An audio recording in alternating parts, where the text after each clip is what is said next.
Speaker. Senator Gold, in March of this year, the government committed up to $1.5 billion over 3 years to establish the first ever national strategy for drugs for rare diseases, and that is really great news.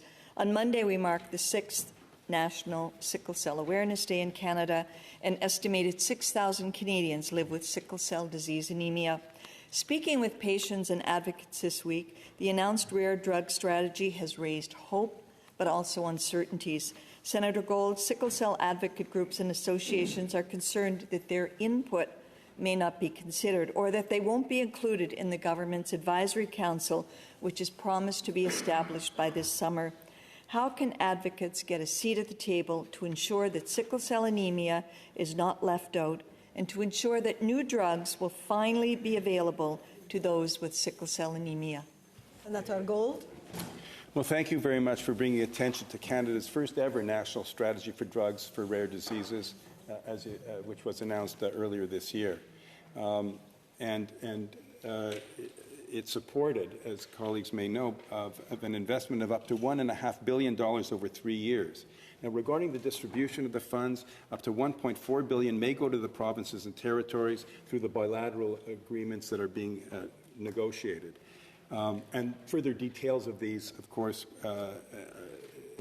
including your question with regard to the issue of sickle cell anemia, will be announced as the negotiations move forward.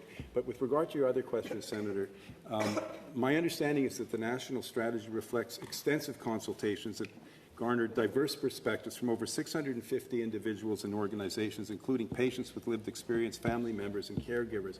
If it turns out, Senator, that for some reason or other the interests of those representing sickle cell anemia have not been consulted, please let my office know, and I'll make every effort to connect them with the appropriate persons.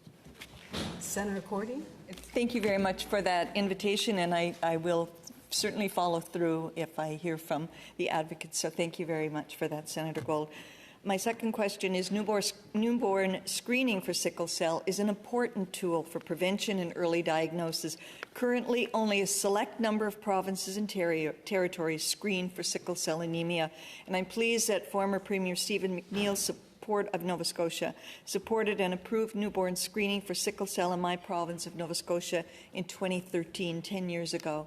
So my question is, will funds under this program be available to provinces and territories to help establish uniform screening policies across the country?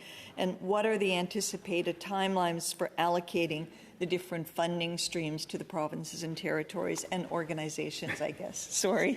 Well, thank you. Look, it's an important question. I'm not seized with the details of the negotiations. They vary from province to province and territory because, as we know, the health is an exclusive provincial jurisdiction. The federal is providing funds, and happily, provinces have agreed to share data.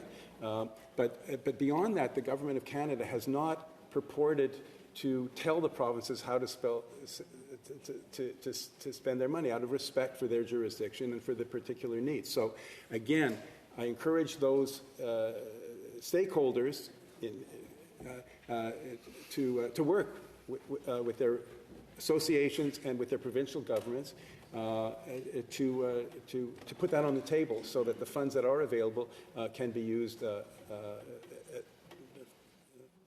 can be properly used and effectively used. Thank you.